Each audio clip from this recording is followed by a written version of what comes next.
के अंधे गूंगे गुरु गणे ये लंगड़े लोभी लाख, और साहेब से परिचय नहीं और का बनावे साख। ईश्वर से तो जुड़े नहीं और दुनिया में बनाए बैठे हैं।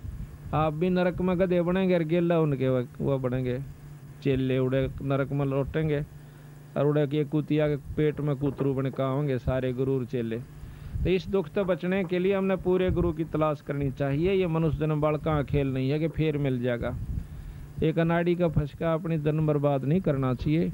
गुरु की पूर्ण रूप से परख करके जब इसे से सुख देने लाग रहा हो यही जन्म में, तो आगे बिराना के ठाठ देगा। और जब यहीं कोई सुख नहीं है तो आगे कोई लाभ की उम्मीद ना करिए उनसे।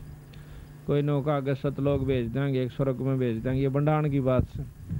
जब हम तो यहाँ तो कैर हो रहा घर में और वहाँ फिर स्वर्ग में, तो यहीं सुख हो गया तो यहीं पर स्वर्ग से शुरू हो जाएगा और आगे भी आपको लाभ मिलेगा, वैसे नहीं मिलेगा। तो इस प्रकार बता है कि जिस घर में ऐसे सुथरे समागम शुरू हो जाते हैं उनके ना जाने कितने दुख परमात्मा दूर करा कर। तो इसलिए बताया कि सत्संग के बिना इस जीवन में ज्ञान नहीं होता। सत्संग में आप देख लो कितने गाय हो साबित काम में, बल्कि निंदक ज्यादा होंगे और इस बात को सराहने वाले कम मिलेंगे। क्यों? उनको बेरा नहीं बेचारा ने। जब ज्ञान हो जाएगा कि यह चीज बहुत बढ़िया है और इसका ज्ञान हो, यहाँ वक्त बैठे कोई सुने, वो बिना सुने तक कोई कुछ कह रहा होगा, कोई कुछ कह रहा है। सच्ची बात को सुनने में भी कष्ट होता है। यहाँ का बैठे सुने फिर उसको अजमा कर देखें। हम किसी को बुरा नहीं सिखाते। कोई बीड़ी शराब मांस तमाकू से पीछा छुटवाते हैं और परमात्मा के नाम पर लावासा। दारू पीने वाले को के बच्चों पर कितना बुरा असर पड़ता है, हुक्का पीने वाले पर कितना बुरा असर पड़ता है। एक दारू पीने वाला और हुक्का पीने वाला भी हमारे को जो बुरा बतावा है तो हमने उसकी बुद्धि का बेरा पट रहा है। वो कितने दिमाग उसके अंदर है। आप तो सारे काम करे, ताश भी खेले और वो भी सत्संग की निंदा करता है, तो आप हिसाब ला लियो वो कितना कामिल आदमी से जो हमारी निंदा करता है। फिर निंदक के बारे में कबीर साहब ने कहा है कि निंदक मेरा नाम रो और बसो ना मुझसे दूर। भाई गाम गौरव गंदगी साफ करया करे सूर। जो गाम गौरव गंदगी हो से उसने सूराए का काम हो से उस गंदगी ने साफ करने का। निंदक जो भगत का होता है वो सबसे प्यारा हो से उसका, वो उसके सारे अड़ंगे ने साफ करता है, उसकी सारी बुराई ना आप ले लेता है। इसी प्रकार कहा है कि जब तक हम सत्संग में नहीं आवांगे तो हमने क्या का ज्ञान नहीं होगा।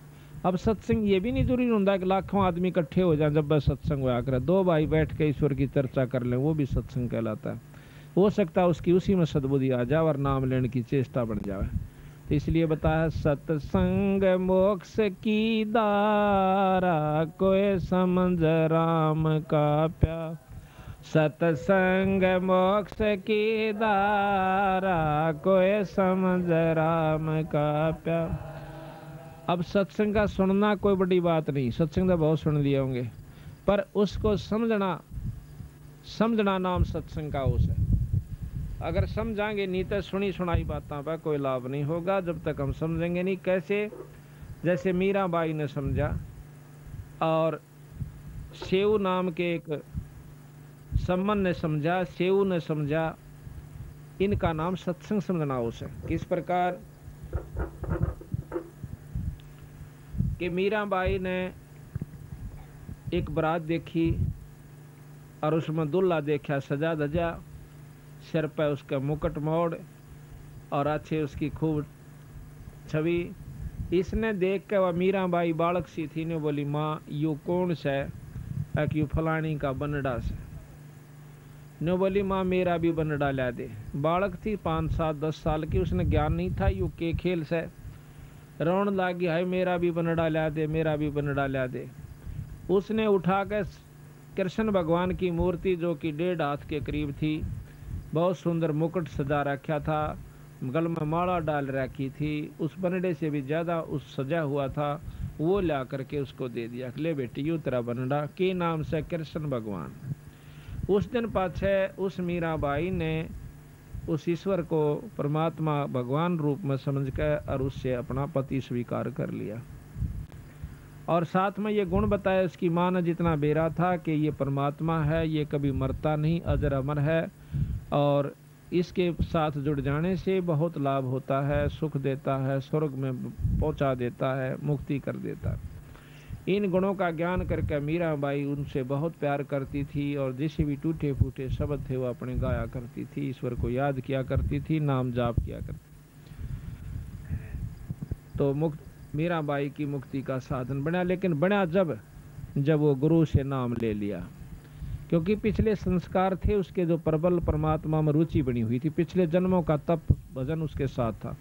लेकिन मुक्ति उसकी जब हुई जब रविदास जी तो उपदेश ले लिया, और उपदेश ले पाछे फिर उसने ज्ञान होया कि मैं तो जमा बर्बाद हो जाती अगर गुरु जी तो नाम ना लेती। तो इस प्रकार हम जब तक नाम नहीं ले लेंगे तब तक हमारा कोई छुटकारा नहीं होगा। तो बताया कि सत्संग समझी मीराबाई करी सतनाम की कमाई, सत्संग समझी मीराबाई करी सतनाम की कमाई, गुरु रविदास की शरणा आई जब पाया मोक्ष द्वारा, है सत्संग मोक्ष की धारा कोई समझ राम का प्यार, है सत्संग मोक्ष की धारा कोई समझ राम, सत्संग समझा सेऊ शाना हो गया साहेब कबीर का आना, सत्संग समझा सेऊ शाना हो गया साहेब कबीर का आना, नेकी समन न खिला दिया खाना, वो अमर किया मनियारा, है सत्संग मोक्ष की धारा कोई समझ राम को, है सत्संग मोक्ष की धारा कोई समझ राम का प्यारा। अब सत्संग समझना यो सब आइयो, देखो वो कहण सुन की बात तो कुछ हो रहे है, पर सही तत्व बगे जब हमने इस तरह खरा उतरना चाहिए जिस प्रकार से उस सम्मन उतरे। कैसे? एक सम्मन नाम का मनियार था, वो बंदी छोड़ से उपदेश ले लिया सारे परिवार ने। 3 प्राणी थे घर में, एक तो नेकी जो सम्मन की घरवाली, एक उनका लड़का दोनों का वो था शेव उसका नाम था। 3 प्राणी थे। अब देखो सत्संग जहाँ होता है बचपन से बच्चा पे हम जिस भी जकर घर में करांगे वही असर होया करे, रोजाना असर हो। इतने गरीब हालत थी उनकी, इतनी गरीब हालत थी बेचारा की कि कई बार तो जून उग जाया करती, पर कभी उन्होंने किसी की नीयत खराब नहीं करी, ना चोरी करी ना ठगी करी। और यूं क्या करते बेटा, भूल कर चोरी मत कर लियो, सत्यानाश हो जाता है जो चोरी करते हैं लोग, या कोई बुराई करते हैं, रिश्वत लेते हैं, कोई बुरा काम करते हैं। अपनी किस्मत पर सब्र करके हमने रहना चाहिए। एक दिन भगवान कबीर साहब ने विचार किया, क्योंकि कमाल के अंदर अभिमान हो गया था, वो महाराज के संग ज्यादा रहता था, सेवा बहुत कराया करता। एक दिन उसके मन में अभिमान आ गया कि महाराज जी कि हाँ भाई, मेरे जितनी सेवा आपकी कोई नहीं कर सकता। अब अभिमान चाहे माया का आ जाओ, चाहे वजन का आ जाओ, और भाई चाहे किसी शरीर का, चाहे औलाद का, चाहे संतान का, राज का, वो नष्ट कर दिया कर, भक्ति खत्म हो जाती है। जिस प्रकार एक बार नारद मुनि में अभिमान हो गया था, उसने जाकर के अपने पिता ब्रह्मा जी से कहा कि मैंने अब माया जीत ली है, काम क्रोध मोह लोभ अहंकार के वश में नहीं हो सकता। ब्रह्मा जी कहने लगे, पुत्र मेरा आज्ञा तक कह दी है, पर और जे करना करिए किता। उसने सोची, क्योंकि बालक ने मना करे ना, दूना चाला करे उसका नहीं, बालक तक ये था पूरा अच्छे पूरे संत थे। फिर उसके मन में आई, पिताजी तन्य कहीं जाकर जब चीज उपलब्ध कर ली, मैंने जीत ली है, तो बताने में क्या डर से। उसने जाके शंकर भगवान से जिक्र कर दिया कि ऐसे जी मैंने माया को, काम क्रोध मोह लोभ अहंकार में किसी काबू में नहीं आऊंगा, मैंने माया जीत लिया। ने बोला, भाई देख वह बात है तेरी ठीक से, नारद जी संता के काम तो ये होया करे, पर इसका कित विष्णु भगवान आगे जिक्र ना करिए। उन्हें सोची ने कह आकर पिताजी भी ने कहे था, ये भी ने कहे, जा कह विष्णु जी आगे फिर कह दिया, कहा भाई नारद जी आ गया महाराज, और भाई ठीक ठाक मौज होगी महाराज ने बोला जी एक उपलब्धि मैंने आज कर ली। क्या कर ली भाई कि मैं किसी माया के काबू में नहीं आऊँगा। मैंने बेरा पट गया कि संसार कुछ नहीं है, हाँ, और मैंने सब क्या पे काबू कर लिया। वाह बेटा वाह, बहुत अच्छा करा। विष्णु भगवान ने सोचा कि देख शंकर जी का बस में को नहीं आया कामदेव, और यू कर लिया, ये इसका यू फुटे भागी भी चौधरी पाकेगा और यू गधा बनेगा, फिर जाकर इसका समाधान होना चाहिए। जो बोला ठीक है बेटा, बहुत बढ़िया करे, शाबाश। और यूं कह कर नारद जी चल पड़ा। तो रास्ते में एक मायावी महल, एक नगर बनाया। उस नगर के राजा की कन्या की शादी का उपलक्ष्य हुआ। उसमें बहुत से राजा इकट्ठे हुए। अब उसने नारद ने पूछा, अरे ये क्या रोड़ा सा हो रहा, बाजे बाजन लाग रहे और भाई बड़ा खूब धूमधाम हो रही। किसी ने बता दिया कि यहाँ फलाने राजा की कन्या का विवाह है। नारद ने सोचा चल देख लेते। अब मन में आता है कि क्यों ना यहाँ शादी करवा लूं, पर शादी तेरी हो क्यों करे, कन्या बहुत खूबसूरत और तेरी सूरत ठीक को नहीं। तो उसने भगवान विष्णु से अर्ज करी कि मुझे अपना रूप दे दे।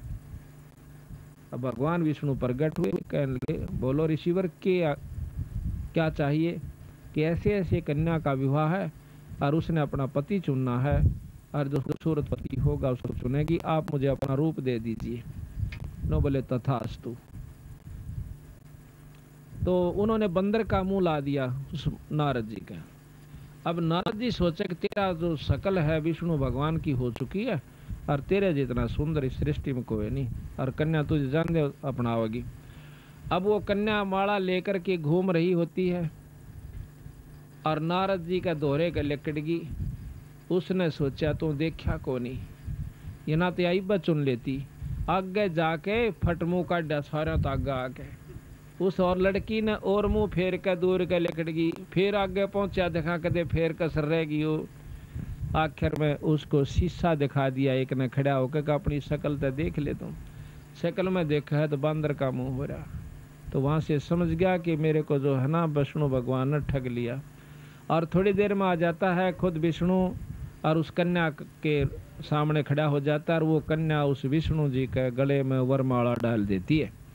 तो नारद जी ने विष्णु भगवान को श्राप दे दिया कि जिस कारण मैं पत्नी की वियोग में आज इतना दुखी हुआ, इसी प्रकार तुम भी एक दिन अपनी इस पत्नी के बारे में दर दर धक्के खाओगा, और तेरी मदद भी जो है वानर करेंगे जिसका तने मुंह लाया।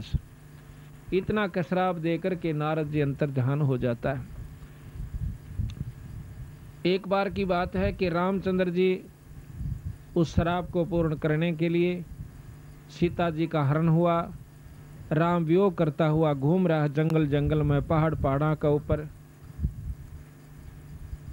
तो नारद जी पहुंच जाते हैं। नारद जी ने पता तो हो गया कि तेरे कारण इन्होंने कष्ट पाया। पांव पकड़ कर रोने लग गया। ने बोला महाराज मैं पापी जीव सूं, अपने स्वार्थवश आपको मैंने श्राप दे दिया है, और आज आप मेरे कारण दुखी हो रहे से। अब कोई बात ना बेटा, मैं तो इस दुख ने ले मरूंगा, पर तेरे पर नहीं उठाओ। तेरे को सुखीकरण की खातिर मैंने ये सारा कष्ट मोल लिया है। हम तो पार कर जाएंगे इस कष्ट ने, पर तेरी सी दुर्गति हो जाती तो कुत्ता और गधे की जुनी में जाता, अगर तेरा अभिमान उसमें मैं नहीं तोड़ता तो। इस प्रकार अभिमान जो बहुत खतरनाक होता है। तो भगवान कबीर साहब ने सोचा कि कमाल की तो बिगड़गी बनी बनाई कहानी। इब इसमें यो अभिमान हो गया कि तेरे जितनी सेवा महाराज ने की कोई नहीं कर सकता।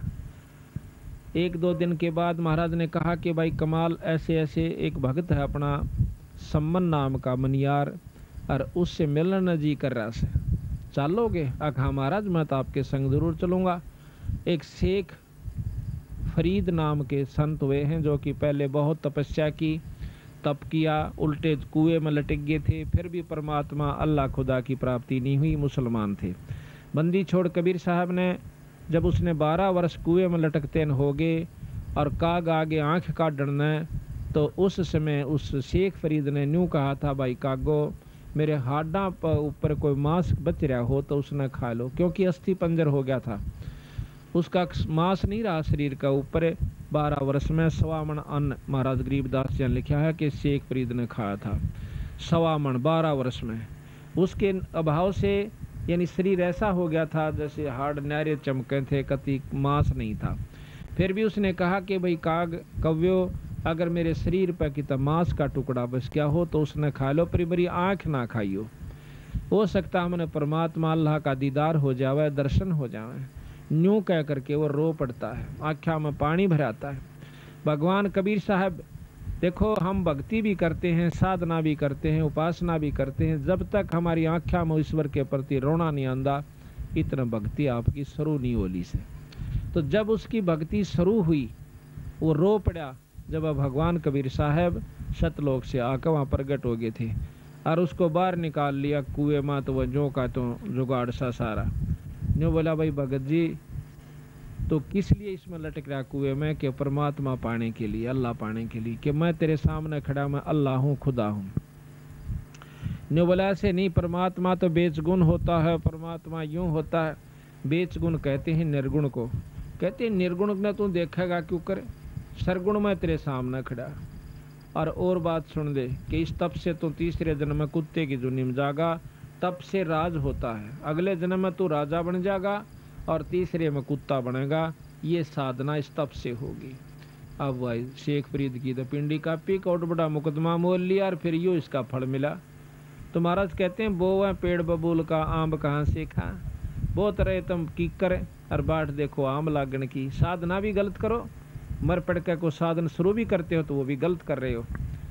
तो इन्होंने बोला जी फिर मैंने कोई रास्ता बता दो। रास्ता बताऊंगा, खाए का दा टूक, यानी फल खवाए फिर उसको रोटी खवाए, कुछ फल खाओ। महाराज कहते हैं कि इतना ना खाओ कि आपका पेट भर जाए और आपको नींद आ जाए, ज्यादा नहीं छकना चाहिए। प्रथम अंजल संयम राखा है, योग युगत सब सतगुरु भाखा है, योग लक्षण सब सतगुरु भाखा है। यानी थोड़ा खावे, इतना खावा जितना आवश्यक हो, जरूरत से ज्यादा नहीं खावा, ना कति कम भी नहीं खावा कि जमा पेट मात्र जो ना गड्ढन लाग जाए। हिसाब का खाओ और फिर अपना भक्ति करो, डट के काम भी धंधा करते रहो। तो फिर शेख फरीद को उपदेश दिया, नाम दिया। जब उस शेख फरीद का पीछा छूटा और भक्ति का साधन बना, फिर वो शेख फरीद बंदी छोड़ कबीर साहब के साथ रहा। ये प्रमाण मिलता है। तो शेख फरीद, कमाल और कबीर साहब उस सम्मन नाम के भगत के पास आ जाते हैं। और उस सम्मन की इतनी बुरी हालत थी बेचारे की कि रोटी भी एक समय की उग जाया करती थी, इतना गरीब हालत में थे। और लेकिन प्रेम परमात्मा में इतना गजब था कि जो ही सामने 3 संत दिखाई दिए तो तीनों प्राणियों ने जब पता चला कि महाराज जी आगे हैं, एकदम जो भी जिस काम में रत था वहीं छोड़कर डांक मारी देड़िया में आगे खड़े हो गए, लंबी डंडौत करी और रोन लागी नेकी खड़ी होकर कि भगवान हमारे कौन से सुथरे दिन आए जो आज परमात्मा हमारे बारने आगे आ गया। हे सतगुरु, आपने हमारे ऊपर ऐसी कौन सी रजा करी, दर्शन दिए और हमारे जैसे तुच्छ जीवों के पास आप आगे, राजाओं को छोड़ के। क्योंकि कबीर साहब के उस समय बहुत से राजा विशेष हो गए थे। सिकंदर लोधी, बिजली खां पठान जो कि मगर देश का राजा था, और वीर सिंह बघेला जो कि काशी का नवाब था, और भी बहुत से राजा थे जो कि कबीर साहब के शिष्य हो गए थे।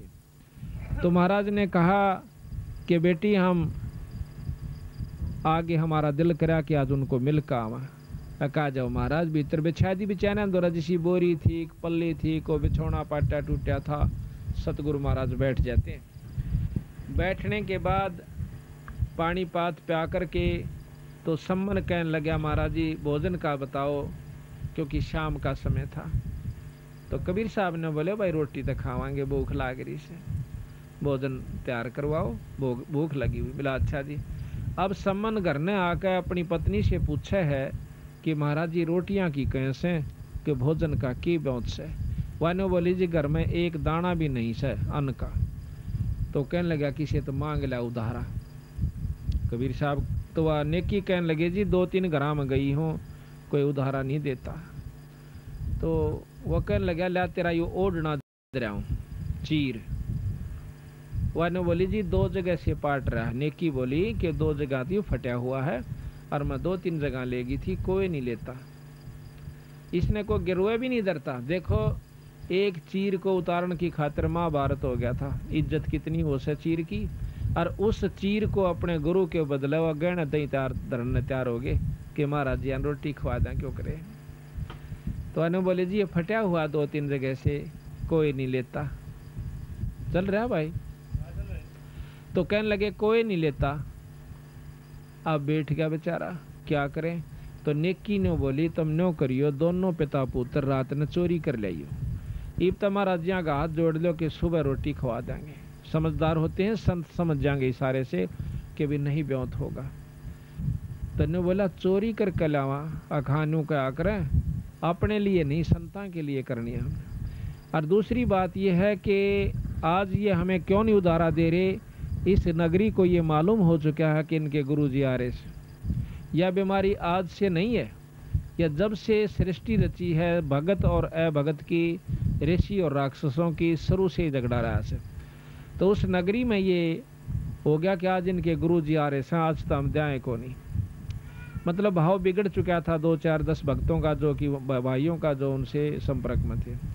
और जिस नगरी से संत बिना रोटी खाए चले जा, उस नगरी पर कैर आ जाया करे, वह नष्ट हो जाया करे।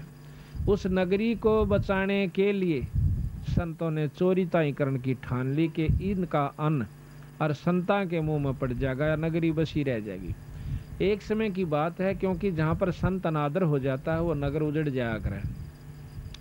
अग्रोहा नाम का एक बहुत बड़ा शहर था हिसार के पास।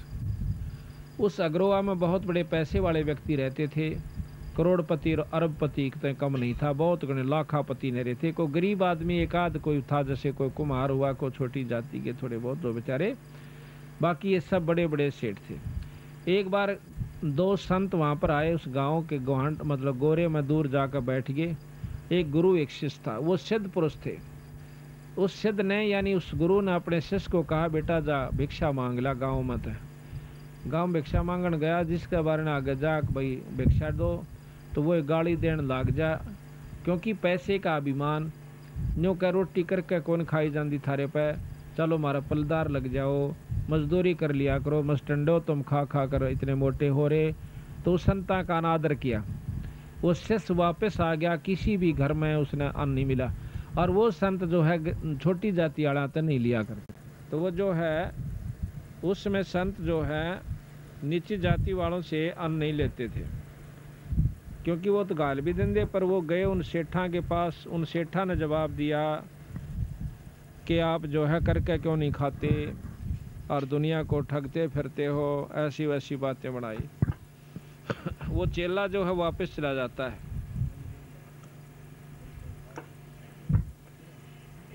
वापस जाके वो गुरु कहने लगा भाई क्या बात होगी, भोजन नहीं मिला। तो शिष्य कहने लगा ना जी, ईसा गांव तो मैंने ना देखा था आज तक, गांव और भी बतेरे देखे पर ईसा नहीं देखा था कि सूर्य सर ना बोल दे चलो रोटी राटी ना दे, भिक्षा ना दे, वह भी बात कोई बड़ी बात नहीं है। पर ये तो बोलने बहुत गलत से कि बोले कैसे ऐसे कहें तुम करके क्यों नहीं खाते, तुम मस्टंडे फिरते हो और के कुमा के गए थे तुम, यहाँ तुम्हें जो है ना अन्न मिला है। थोड़ा तेज कर भाई। तने बोला भाई एक बार और जाइए तड़के। बोला अच्छा जी। वो लड़का सुबेरे फिर जा है, वो शाम की बात थी, सुबेरे फिर जा से जाकर उसने तो भाई हर गांव में घर में गया, यही सुनने मिला कि भाई तुम जो है काल भी तेरे तो बताया था पिट्टे गा के तू जाता नहीं यहाँ से। यानी उस संत को यहाँ तक कहा कि तू पिटना चाहे है कि यहाँ से जा से, इच्छा रख यहाँ से कर इसके बराबर। वो शिष्य वापस आने लग रहा था, तो रास्ते में एक कुम्हार का मकान था, वो विधवा थी कुमारी।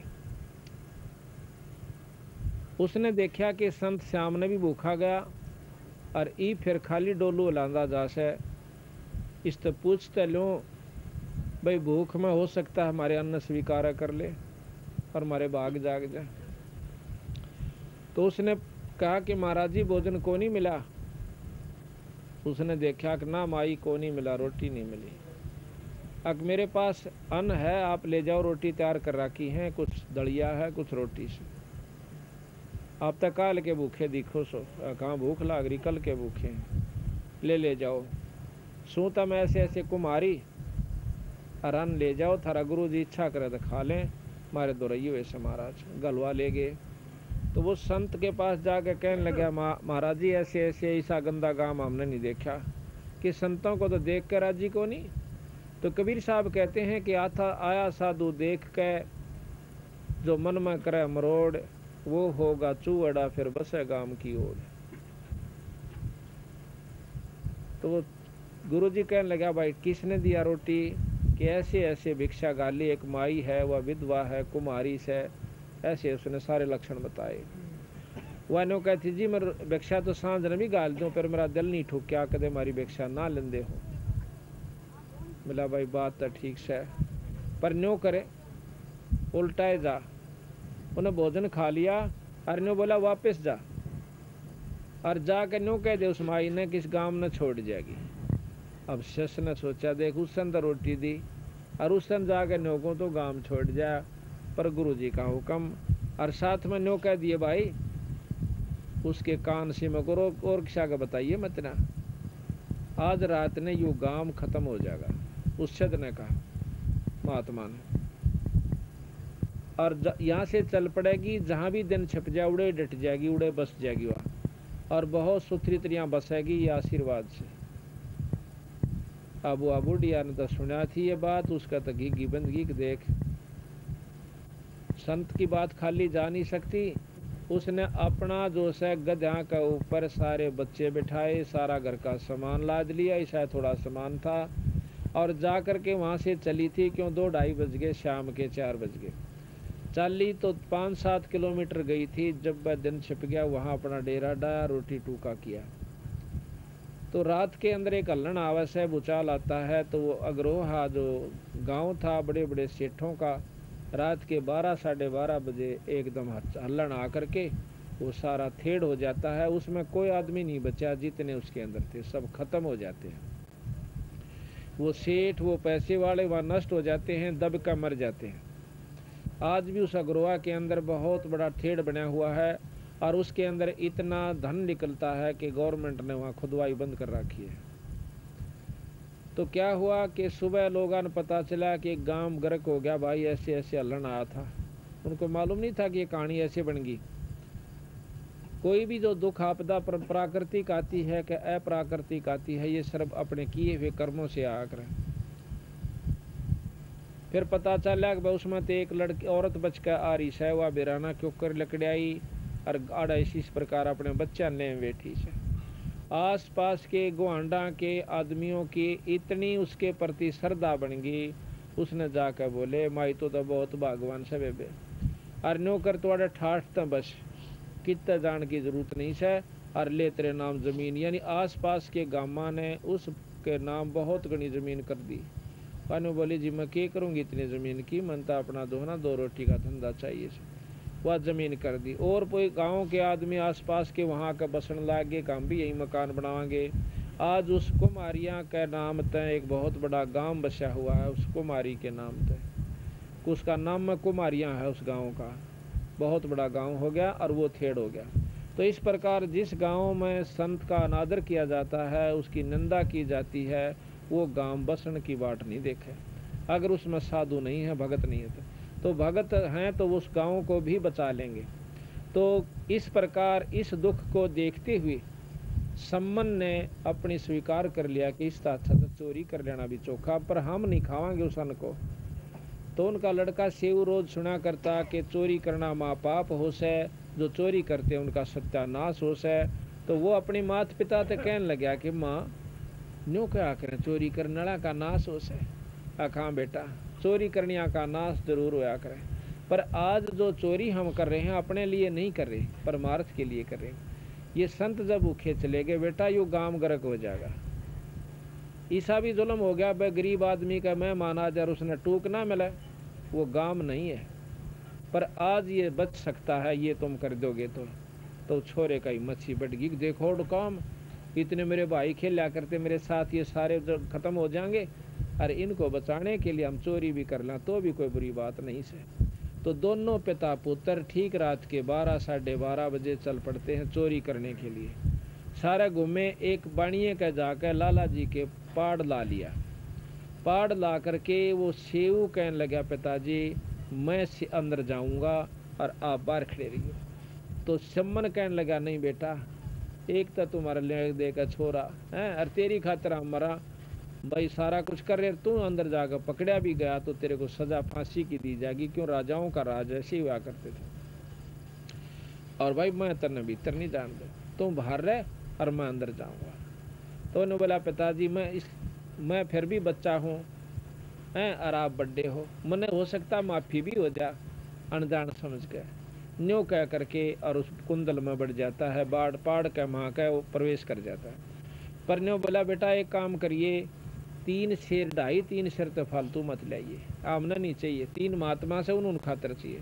तो उसने अंदाजे से सेऊ ने 3-2.5 शेर आटा बांध के एक अपने पाटे से कपड़े में और चालन की तैयारी करी। इतने में लाला जी की आंख खुल जाती हैं। उस लड़के का की तो ताखड़ी तुखड़ी पर 5 टिकियाँ अंधेरे में वो खुड़का हुआ। खुड़का होते ही लाला चोर चोर करके उसको पकड़ लेता है, पाड़ में बढ़ते बढ़ते के पाँव पकड़ देता है। तो नो बोला, पिताजी मैं तो बाणियन पकड़ लिया सूँ और ये ले तू या आटा और महाराजिया खातिर रोटी बनवा दिया। सम्मन रोटी पोटली ठा के 2.5-3 शेर आटे की अपने घर न आ जा से और लाला जी ने पकड़ के छोरा थाम के बांध दिया। और नू लाग गया उलाने देने देखा, हम पहले क्या कर दे, तुम ठग सो, तुम चोरी कर दे हंडो सो, हाँ इसे थारे गुरु इसे तम आज पकड़े गए। तड़के देखिए तमाशा, थारे जलूस काटांगे, काला मुँह करांगे, गेला थारे गुरुआ की यात्रा करांगे। फिर के कहने लग गया जी कुछ भी कह लाला जी, आज सिया में तेरी कैद में पड़ा सो, कुछ भी कह ले। इतने में वो गया घर ने अगले नेक की रोटी बना दे। वह नेकी कहने लगी, छोरा किस्सा के लाला जी ने पकड़ लिया। तो वह ने बोली, जुल्म हो गया, छोरा पछाना जाएगा और नो कहेंगे ये गुरु इनके चोरी करवाने खातिर आ कर दे, हम तो पहले जाना थे। वैसे ही गाँव में नाइड है हमारे से, क्योंकि भगत ने देख कर कोई भी प्रसन्न नहीं हुआ करता। ये पुरानी प्रमाण से सारे देख लो, जब से सृष्टि रची है भगता गेला ने खइए लाए ने और फिर उनका बक्कल उतरा, किसी ने देख लो आखिर तक की कहानी आपके सामने है। तन्यो कर तो उल्टा जाकर छोरे का सिर काट लिया। देख रोटी तो खवाई ना गई, गुरुआ काड़ा बेचती और करवा दिया हमने। देख कितने नीच व्यक्ति हम, इस ताता तू छोरे ने काट दे, पछाड़ में ना होगा। तो वो गया लेकर तलवार करद का हाथ में लेकर के सम्मन चालस है। तो मन में नो भी विचार करे, बता छोरे ने क्यों कर काटूं। पर सामने नो दिखा कि काल नाम पकड़े जाएंगे, छोरा पकड़ा जागा, गुरुआ की बेइज्जती होगी। जुल्म हो गया भाई, चाड़ा पाट गया। और गुरु जी ने कहेंगे तुम अच्छे न कमे भाई चोरी कर दे हंडो, मनाट्या करता चोरी नहीं कराया करते, या और साका हो गया जानना। तो जाके उस लाला जी के उस पाड़ माँ का नो बोला, भाई सेऊ एक बहुत ज़रूरी काम से मैं 2 बात बतलाना चाहूँ। उधर से लड़के के मन में भी ये आ जाता है कि हे परमात्मा, आज किसी तरह मेरे पिता ने ये सद्बुद्धि दे दो कि मेरी नाड़ काट ले जावे, ना तो जुल्म हो जाएगा। तो इतने जब आवाज़ दी सम्मन ने, सेऊ का शिड़क सी हुई कि पिताजी आ तो गए। कहने लगे, भाई सेऊ एक बार मेरी 2 बात सुन ले, भाई काल न तो मेरा ना तू कित होगा और मैं कित होऊंगा। तो वो कहने लगा लाला जी से सेऊ के लाला जी मेरा पिताजी बाहर खड़ा से, मैं तो 2 बात कर लेता हूँ, अग भाग जागा तू भाग जागा, थारी चाल से अग मेरे पाँव बांध दे थाम कर, नाड़ नाड़ काटूंगा मेरे पिताजी यहाँ तो कान में बात करूंगा। उसने ढीला जोड़ा कर दिया और थाम का करड़ा बांध दिया और वो पान शरनी बाहर काट कर ने बोला, पिताजी हाँ भाई, बाप था हाथ नहीं उठा के करद चला दूं, नाड़ काट लो। ने बोला, पिताजी अगर आप मेरे पिताजी हो, धर्म के पिताजी हो और सही पिताजी सो, असली पिताजी सो, तो आज मेरी तू नाड़ काट ले जा। अरे क्यों काट लो भाई नाड़ तेरी, अब पिताजी जुल्म हो जाएगा, कल न जो न हमारे को पहचान लिया जाएगा और गुरु जी की बेइज्जती हो जाएगी। मैं आज आपको आखिरी प्रश्न करूं, सो पिताजी आज मेरी नाड़ काट लो। भाई इतनी कह उस छोरे की मुँह मत इतनी हिम्मत देख कर उसने मारी, नाड़ का करद 2 होगी और नाड़ ने उठा, गर्दन ने उठा करके, शीश ने उठा करके घर न लिया। अब छोरे का सिर काट के और जाकर उसकी माँ ने बोला ले लड़के का सिर अग दर दे ताक में, और नौकर उल्टा फेर जा, उस धड़ वहीं पड़ा पाओगा, शरीर भी बाहर घेर दिया होगा लाला जी ने डरते ने, और वो बिठा ला। वापस गया तो लाला जी ने सोचा कि ये तो मुकदमा तेरे जी ने हो गया, छोरा मर गया और तेरे सिर होगा। उसने ठाक है वो लड़का और उस अपने घर से भी 2-3 घर आगे गिरा और अपना लीप लाप कैसा कर लिया, दोनों चोरी हुई ये नहीं थी। तो छोरे ने ठाक है उस धड़ ने ला के कोण में घेर के बोरी घेर दी। देख सारी रात अपने छोरे का ढोंड मर काटने में लागे रहे और वह माँ फिर रोटी बनाने लाग जैसे। अब देखो भाई सत्संग समझना इसका नाम है, कथा बहुत सी हम कहें भी सर सुना भी सा, पर जब हम सही तत्व बगेगा इस समय हम फेल हो जाते हैं, पर फेल नहीं होना चाहिए। गुरु के प्रति इतना भाव रखे जब जाकर आप सफलता की तरफ अग्रसर हो पाओगे। तो छोरे की लाश पड़ी, नेक की रोटी बना देती है, नो कह गुरु आज्ञा कह दे कि रोटी खा जाएंगे। अब भोजन तैयार हो गया, दिन का निकलान हो गया, स्नान ध्यान करके तीनों संत लाइन में आकर बैठ जाते एक पल्ली पे, और उन्होंने 3 कसोरिया में मिट्टी के कसोरे जो पुराने धराने थे उनमें ला करके 3 जगह रोटी डाल दी भोजन। कबीर साहब कहने लगे भाई इसने 6 जगह कर दो, क्यों 3 वह थे, 3 प्राणी घर के थे, 3 संत थे। तो नेकी कहने लगी महाराज आप खा लो, हम तो फिर खा लेंगे, आप अतिथि हो, हमारे पूज्य गुरुदेव हो, आप खा लो। ने बोला ना भाई मैं भी खाऊंगा और तुम भी गेले खावांगे इकट्ठे। उन्होंने भाई देखो गुरु कैसे करा करें, तब मेरी बात मानो। उन महाराज की बात मानते हुए 5 दोना में 5 कसोरा में डाल दिया। महाराज बोले भाई 6 में कर दो। अब न्यू कह नहीं कि छोरा कट्या पड़ा कर दे, गुरु जी रोटी भी ना खावे, सारी रात को बात करी, पर इनको पता नहीं चलना चाहिए। तो उन्हें 6 दोना में डाल कर ने बोला जाओ तुम भी बैठ जाओ। वह दोनों तो बैठ के, पर लड़का नहीं। अब कबीर साहब को बालक थोड़े थे, वो तो परमात्मा थे। तेने बोला भाई आजा सेऊ जी मिलो ये प्रसाद प्रेम, और शीश कटा करें चोरा के स्वादा करनी तकसीम। अक्सीम कहें अक्समा हुआ करें संता के। तो कहते हैं सेऊ दड़ पर शीश चढ़ा और बैठा पंगत माँ है, और नहीं गहरा नाड़ के ओ सेऊ अकना। मात पिता भी हैरान रह गए, कि निशान भी नहीं था कि नाड़ काटी थी। यो ओ सेऊ से को और कोई से। सारा ने कट्ठी रोटी खाई और जाकर देख खाए कदे छोरा उड़े कटा पड़ा, और यो कोई और उड़े कोई छोरा नहीं था, लव जरूर पड़े थे। वो लड़का बाहर बैठा हुआ। बोल सतगुरुदेव की। भाई से हमारे कबीर भगवान से जो कि इसे काम कर देते हैं, आज भी करते हैं, पुराने तो दूर की बात रही। तो इस प्रकार ये महाराज की शक्ति है। कबीर साहब अनंत करोड़ ब्रह्मांड के भगवान से, इसका नाम सत्संग समझनाउस है। तो कहा ना भाई तन मन शीस ईस अपने पे, तन मन शीस ईस अपने पे, पहलम चोट चढ़ावे जब कोई राम भगत गत पावे हो जी, जब कोई राम भगत गत तन मन शीस ईस अपने पे, तन मन शीस ईस पहलम चोट चढ़ावे जब कोई राम भगत गत पावे हो जी, जब कोई राम भगत गत पावे। सतगुरु तिलक अजपा माला जुगत जटा रखवावे, सतगुरु तिलक अजपा माला जुगत जटा रखवावे। जत को पीन सत का चोला भीतर वेश बनावे जब कोई राम भगत गत पावे वो जी, जब कोई गत पावे हो जी। तन मन शीस ईस अपने पे, तन मन शीस ईस अपने पे, पहलम चोट चढ़ावे जब कोई राम भगत गत पावे हो जी, जब कोई राम भगत गत पावे। आलोक लाज मर्याद जगत की तृण ज्यों तोड़ बगावे, लोक लाज मर्याद जगत की तृण ज्यों तोड़ बगावे। कामणी कनक जहर कर जान, शहर अगमपुर जावे, जब कोहे राम भगत गत पावे हो जी, जब कोई राम भगत।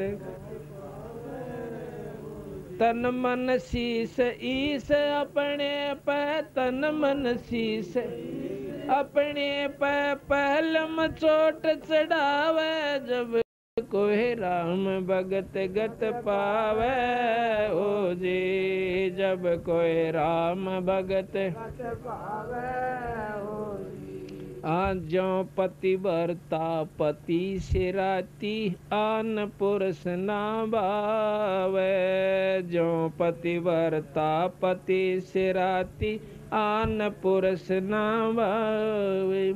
बस पीहर में सोरत परित में न्यो कोई ध्यान लगावे, जब कोई राम भगत गत पावे हो जी, जब कोई राम भगत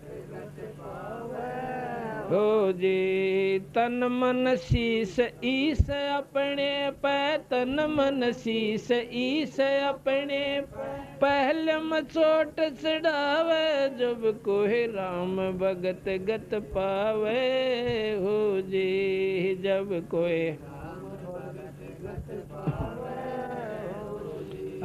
स्तुति नंदा मान बढ़ाई, मन से मारे गिरावे, स्तुति नंदा मान बढ़ाई, मन से मारे गिरावे। स्तुति नंदा अष्ट सिद्धि, स्तुति नंदा मान बढ़ाई, मन से मार गिराव। अष्ट सिद्धि की अटक न मान, आगे कदम बढ़ावे, जब कोई राम भगत गत पावे हो जी, जब कोई राम भगत गत पावे हो जी। तन मन शीस ईस अपने पे, तन मन शीस ईस पहल में चोट चढ़ावे, जब कोई राम भगत गत पावे हो जी, जब कोई राम भगत पावे हो जी। आशा नदी उलट के डाट, आडा बंद लगावे, आशा नदी उलट के डाट, आडा बंद लगावे। भव जल खार समुंदर माही, बोर न खोड़ मिलावे, जब कोई राम भगत गत पावे हो जी, जब कोई गत पावे हो जी। तन मन शीस ईस अपने पे, तन मन शीस पे पहल में चोट चढ़ावे, जब कोई राम भगत गत पावे हो जी, जब कोई राम भगत पावे हो जी। गगन महल गोबिंद गुमानी, पलक माही पहुँचावे, गगन महल गोबिंद गुमानी, पलक माही पहुँचावे। नित्यानंद माटी का मंदिर नूर तेज हो जावे, जब कोई राम भगत गत पावे हो जी, जब कोई